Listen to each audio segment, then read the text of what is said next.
굿 티칭. 여러분 안녕하세요. 우리는 지금 참주체상이라는 교수 방법에 대해서 같이 좀 생각해 보고 있습니다. 참주체상이라는 것은 이제 학생이 수업에 참여하도록 하는 교수법이죠.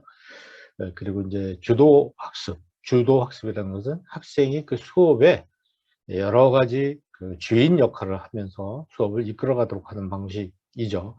이 두 가지를 지금까지 좀 자세하게 여러분과 같이 나눴습니다. 오늘부터는 이제 체험학습에 대해서 좀 살펴보겠습니다. 그리고 그 다음에는 학생과 교수와 학생, 그리고 학생과 학생의 어떤 상호작용하는 학습에 대한 부분을 나눌까 합니다. 여러 가지 학습법이 있죠. 이거는 의사소통하고 관계가 있는 곳이어서 우리가 오감이라든지 이런 걸 통해서 이제 새로운 지식을 자기가 이렇게 받아들이는 것이 이제 학습인데요.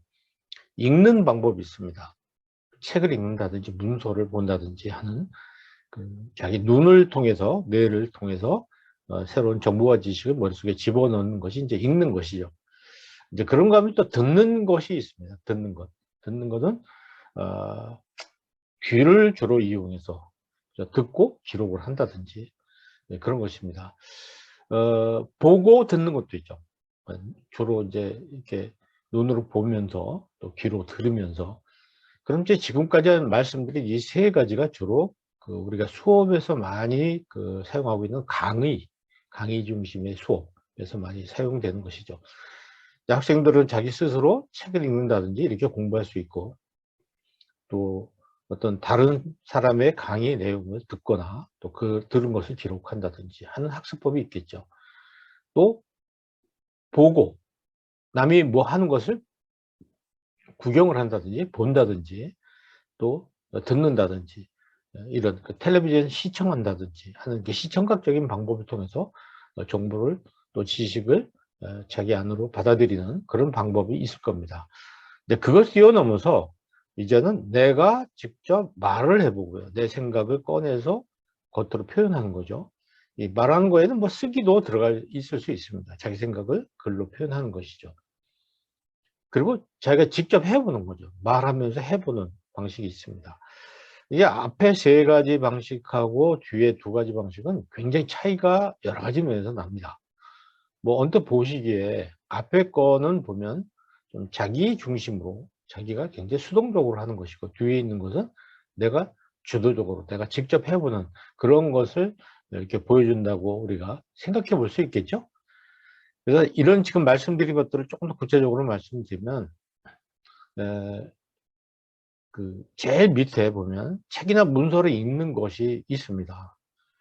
이런 역피라미드에서 이 피라미드가 위로 올라갈수록 두텁다는 얘기는 뭐냐면은 학습 성과 또는 학습 효과가 위로 올라갈수록 더 크다. 그런 것을 그래프로 한번 그려보는 것입니다. 책이나 문서를 읽는 것보다는 어, 듣는 것이 훨씬 더 효과가 있다는 것이죠. 이제 내 몸에서 뭐가 더 많이 동원되느냐, 그런 차이가 아닐까 생각을 합니다.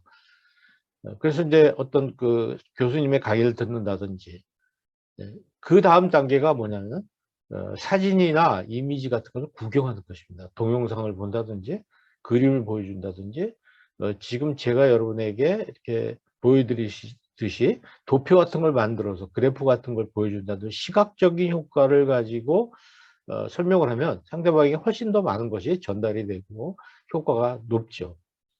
그 다음에 이제 보고 듣는 거죠. 소리도 듣고 눈으로도 보고 하는 어떤 영화와 시연, 이런 것들, 이런 것이 이제 훨씬 더 다른 사람이 뭐 드라마 하는 걸 옆에서 구경한다든지 이런 것이 더 효과가 있겠죠.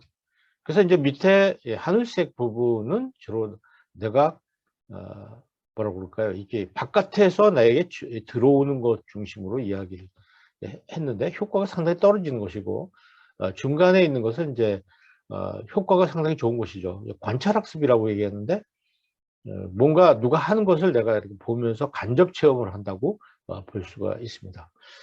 그 다음에 더 효과가 좋은 건 뭐냐면 내가 쓰는 거죠.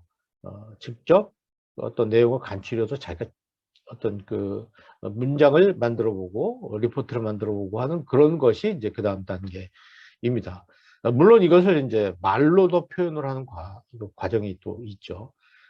글로 쓰는 것보다는 그것을 자기의 평상시의 언어를 통해서 말을 통해서 다른 사람에게 표현을 하고 그 사람의 의견을 듣고 하는 그 토론과 대화라는 것이 상당히 효과가 있는 것입니다. 근데 그보다 더 효과가 있는 것은 직접 말하는 거예요. 그 내용을 자기가 다른 사람에게 말을 하도록 하고 자기가 직접 행동을 해 보이는 것이죠. 실제로 행동을 해 보는 것입니다. 그래서 뭐 이런 도구를 사용하기도 하면서 설명하고 직접 체험해 보고 하면서 자기가 그걸 비로소 알게 된다, 이렇게 볼 수 있어요. 이게 이제 아래에서 위로 올라갈수록 굉장히 그 본인이 참여하는 것들, 이런 것이 굉장히 많죠. 또 내가 겪는 것이 분야가 굉장히 많고, 그래서 올라갈수록 학습의 효과는 커진다, 이제 이걸 의미하고 있습니다.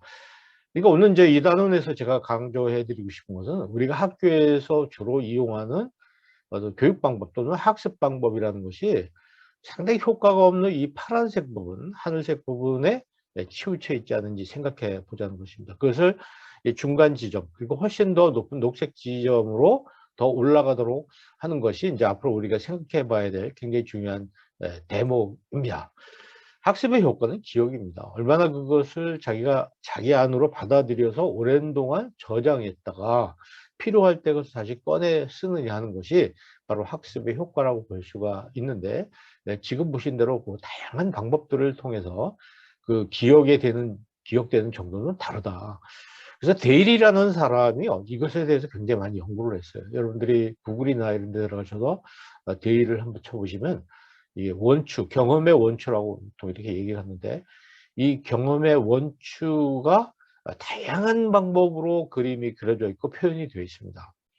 짬나시는 대로 한번 살펴보시면 조금씩 그 관점이 다르긴 하지만 굉장히 우리들이 배울 게 굉장히 많다, 이런 생각을 합니다. 여러분, 오늘은 이제 여러 가지 학습법에 대해서 생각해 봤습니다. 학습법이 여러 가지라는 것은 우리가 티칭, 가르치는 방법도 여러 가지가 있다는 것이고, 그 중에서 우리는 굉장히 효과적인 것을 가르쳐야 되겠다, 이런 것을 말씀드렸습니다. 다음 시간에 뵙겠습니다. 감사합니다.